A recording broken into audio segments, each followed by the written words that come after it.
wabarakatuh. Yang pertama saya akan membacakan skenario dari film Little Mom episode 1 dan 2, di mana Yuda meninggalkan Naura bersama keluarganya. Sebelum kejadian tersebut, Yuda sempat berkelahi dengan ayahnya Naura. Kemudian karena panik dan ketakutan, Yuda pergi meninggalkan Naura ke Jepang. Dan hubungannya dengan bioetik, terutama 4 pilar bioetik, itu belum ada karena tidak ada hubungannya dengan dunia medis. Namun dalam aspek Islam itu sudah disebutkan pada firman Allah pada surah Al-An'am ayat 115 yang berbunyi, "Katakanlah, marilah kubacakan apa yang diharamkan atas kamu oleh Tuhanmu, yaitu janganlah kamu mempersekutukan Dia, berbuat baiklah terhadap kedua orang ibu bapak, dan janganlah kamu membunuh anak-anak kamu karena takut kemiskinan." Nah, jadi sudah dijelaskan bahwasannya pada ayat Al-An'am ayat 151 ini tidak diperbolehkan untuk membunuh anak-anak ataupun keturunan selanjutnya. Assalamualaikum warahmatullahi wabarakatuh. Jadi di sini saya akan sedikit nge-review mengenai film dari Little Mom pada episode 3 dan 4. Nah, jadi pada episode 3 itu dianya kedua orang tua Naura itu memutuskan untuk pindah ke Bali guna menutupi dari kehamilan si Naura. Nah, jadi adapun quality of life dari si Naura ini, ruang lingkup dia untuk bersosialisasi itu menjadi terbatas karena dia harus menutupi kehamilan yang terjadi pada dirinya. Nah, untuk mengenai pasal 53 kompilasi hukum Islam itu kan ada dua. Yang pertama itu wanita yang hamil di luar nikah itu dia boleh dinikahkan dengan pria yang menghamilinya. Terus dan mereka boleh melaksanakan pernikahan tanpa harus menunggu kelahiran dari si bayi tersebut. Nah, jadi pada episode ini kedua belah pihak itu memang sudah membicarakan mengenai pernikahan, tetapi belum tentu disepakati sama kedua belah pihak tersebut. Nah, untuk passion reference-nya itu sendiri pada Naura, karena dia itu masih di bawah umur, yaitu masih 16 tahun, jadi semua ketentuan itu berada di keputusan kedua orang tuanya. Pada episode ini, kedua orang tuanya itu memiliki rencana bahwa setelah Naura nanti melahirkan bayi tersebut, maka anak tersebut diakui sebagai anak dari kedua orang tuanya, yang berarti bahwa si Naura ini sebagai kakaknya. Mungkin itu review yang dapat saya berikan pada episode 3 dan 4. Terima kasih.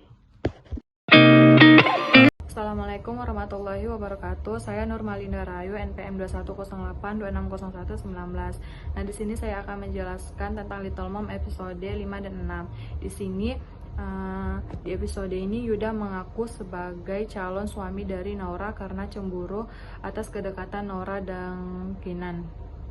Hal tersebut membuat teman-teman sekolah, terutama Kinan, merasa sangat terkejut. Tetapi Naura refleks langsung menyangkal hal tersebut karena tidak ingin teman-temannya tahu kehamilannya. Di tengah perjalanan pulang, Naura yang masih tidak ingin menikah karena terpaksa, ingin mencoba gaun pengantin putih yang di perjalanan pulang saat itu. Saat melihat dirinya di depan cermin, tiba-tiba dari jauh ada yang mengambil fotonya. Tidak disangka foto tersebut cepat sekali menyebar di antara teman sekolahnya. Alhasil, Naura semakin tertuduh sedang hamil. Teman-temannya pun mencoba menantang untuk melakukan wall climbing sebagai bukti bahwa ia tidak hamil. Dan Naura menerima tantangan dari teman-temannya. Saat sampai di rumah, Naura baru menyadari bahwa buku diarinya hilang. Padahal diari itu menyimpan semua rahasia kehamilannya, termasuk foto USG janinnya. Saat Kiki menemukan diari milik Naura, ia merahasiakannya dan menyimpannya di dalam tas tanpa memberitahu Selin, Widi, dan teman sekolahnya. Lalu Yuda yang kembali meninggalkan Naura hingga dirinya jatuh sakit dan Naura hampir saja bunuh diri. Di episode kali ini menceritakan tentang Naura yang terlihat kesal kepada Yuda karena belum bisa membuktikan keseriusannya untuk bertanggung jawab. Saat Naura berulang tahun, kedua orang tuanya memberikan kejutan kecil untuk dirinya. Tak lama, Kiki menelpon dan meminta bertemu. Kiki yang menemukan buku diari Naura telah mengetahui yang sebenarnya terjadi.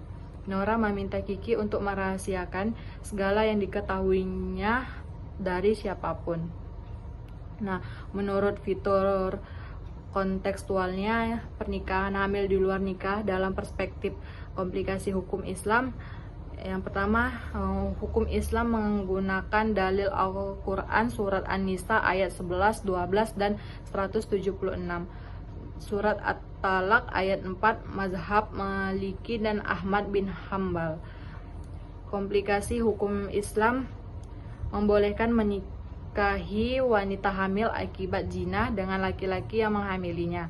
Menurut Islam, hukum Islam, status hukum pernikahan wanita hamil akibat zina dengan laki-laki yang menghamilinya pun terjadi perbedaan pendapat di antara keempat mazhab.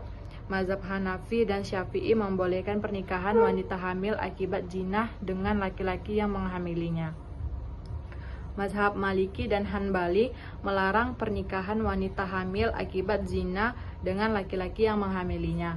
Ada juga undang-undang hak cipta. Semua orang berhak memiliki privasi kecuali mereka membagikannya sendiri ke media sosial.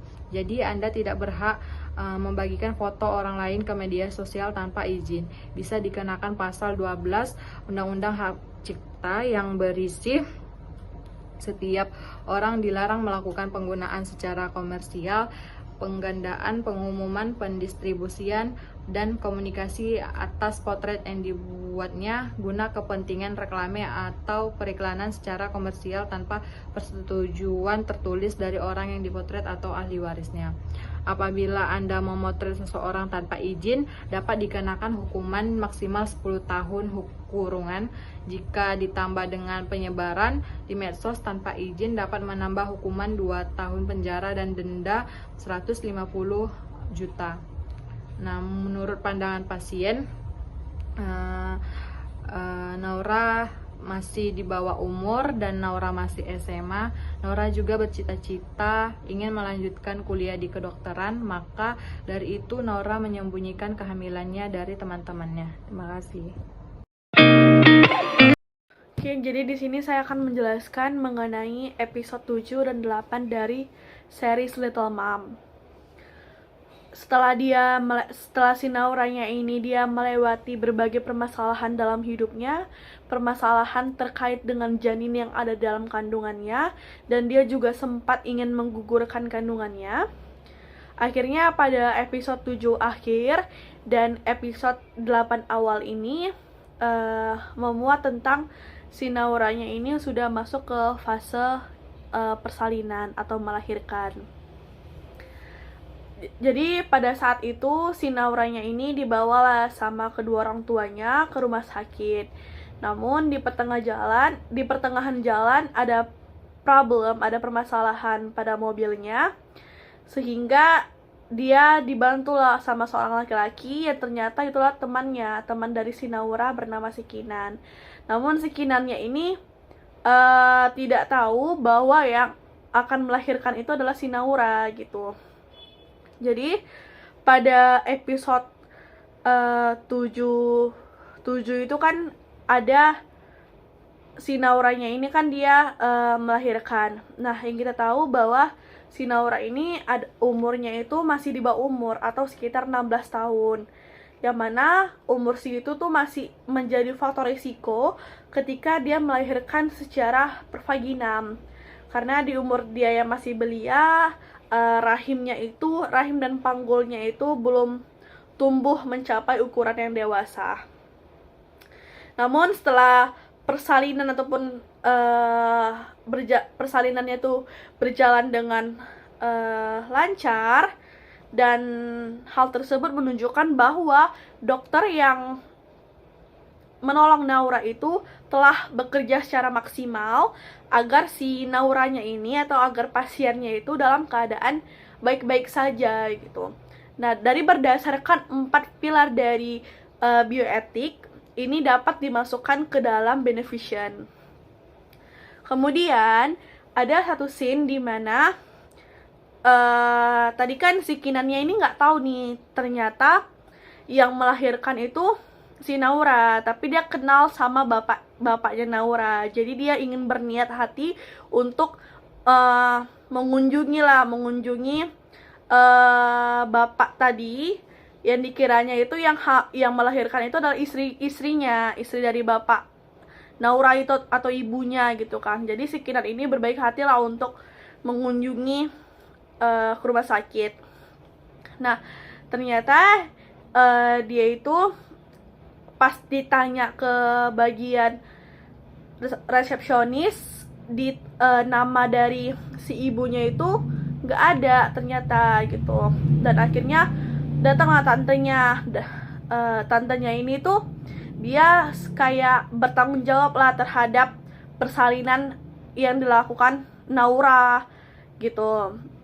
Jadi dia tanya sama tantenya, dia tanya nama pasien ini tuh kenapa nggak ada di sini, yang melahirkan itu kan ibunya Naura kan, bukan Nauranya. Nah, si tantenya ini bilang, Dum, maaf ya Kinan, saya sedang sibuk gitu. Coba kamu tanya Nauranya langsung.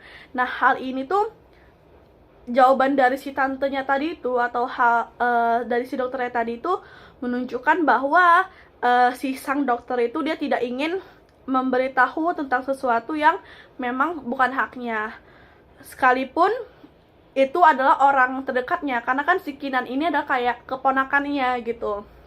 Jadi dia nggak mau memberitahu, jadi dia menjaga kerahasiaan pasien. Hal ini tuh tercantum pada pasal 79 Undang-Undang Praktik Kedokteran, bahwa sanksi yang diberikan kepada dokter yang melakukan pelanggaran rahasia medis berupa pidana kurungan paling lama 1 tahun atau denda paling banyak sebesar 50 juta rupiah gitu. Itu masuk ke bagian dari autonomi. Kemudian ada scene di mana ternyata kan si Naura ini dia lahirnya itu kan pada saat 16 tahun. Nah, bayi yang dilahirkan itu kan memang sehat atau persalinannya itu dia berjalan dengan normal. Tapi ternyata si bayinya ini itu berat badan lahirnya itu rendah dan dia ada permasalahan pada ususnya, sehingga harus dilakukanlah operasi gitu kan. Nah, jadi si ayah Nauranya ini dia harus mengumpulkanlah data-data untuk memenuhi persyaratan dari BPJS, karena kalau pakai uang pribadi atau non BPJS itu sangat mahal operasinya. Jadi si ayahnya Naura ini dia mengumpulkan data-data untuk memenuhi persyaratan BPJS tersebut. Namun karena menunggu antrian dari BPJS-nya itu dia sangat sulit, sangat lama, padahal bayi Naura ini harus dilakukan operasi secepatnya gitu. Kemudian si Kinan datanglah menolong. Ia meminta ayahnya itu untuk membantu, karena ayahnya Kinannya ini dia merupakan pemegang saham dari rumah sakit, dan ayahnya Kinan ini setuju untuk membantu dari operasi yang akan dilakukan. Nah, dari hal tersebut, dari hal yang terjadi, dapat dikatakan bahwa penentuan jadwal operasi yang mengeluarkan itu memang pihak dari rumah sakit. Namun ketika si pasiennya ini dia memang terindikasi harus mendapatkan tindakan operasi yang sifatnya segera, tentunya dokter itu juga akan segera melakukan operasi dan tidak mungkin melakukan penundaan karena terdapat resiko jiwa di situ. Nah, hal ini tuh termasuk ke dalam bagian justice atau keadilan dari pasien. Dilihat dari segi ekonominya gitu. Nah, bagian justice satu lagi itu tadi kan setelah udah dilakukanlah operasi dan si bayinya Naura tuh masih di NICU, dokter datang menjumpai Naura, bahwa dokter di sini bilang membantu menjelaskan bahwa kondisi bayi tersebut itu terpantau stabil pasca operasi. Namun harus diberikan ASI untuk melihat respon dari ususnya itu udah bisa dilalui cairan ataupun belum gitu. Nah, dari hal tersebut menunjukkan bahwa dokternya itu telah menjelaskan dengan baik terkait penjelasan sebelum maupun sesudah operasi yang telah dilakukan. Jadi itu adalah keadilan pasien untuk mendapatkan informasi sebaik mungkin sesudah ataupun sebelum dilakukannya tindakan gitu. Terima kasih. Baik, Assalamualaikum warahmatullahi wabarakatuh. Di episode 9 ketika Kinan menemui dokter untuk menanyakan mengapa dokter tidak memberitahu kalau Naura itu sudah hamil, itu adalah salah satu bukti bahwa dokter itu mengambil kode etik atau mengambil keputusan, yaitu autonomi atau menjaga kerahasiaan dari pasien, menandakan dia itu amanah dan terpercaya terhadap pasiennya dengan kerahasiaan-rahasiaannya. Sedangkan di episode 10 dijumpai bahwa teman dari Naura, yaitu Selin, mendapatkan video tentang aib dari Naura. Dari kasus tersebut kita dapat mengambil sebuah kesimpulan bahwa Selin dapat dikenai hukuman dari Undang-Undang ITE atau UU ITE pasal 29 ayat 1 yang mengatur tentang barang siapa yang menyebarkan suatu video atau suatu media massa di elektrik, maka dapat dikenai hukuman jika terbukti. Saya akan menambahkan di episode 9 dan 10 dan 11. Di episode 9 dia ada suatu adegan di mana Kinan datang ke rumah sakit untuk menanyakan kepada tantenya, dan kebetulan tantenya itu adalah dokternya, menanyakan mengapa tantenya merahasiakan kehamilan Kinan, malah menyebutkan kenapa Kinan bolak-balik ke rumah sakit itu karena sakit. Ternyata dia hamil sebenarnya. Nah, dari kasus tersebut kita dapat simpulkan bahwa dokter itu mengambil kode etik berupa autonomi kepada pasiennya.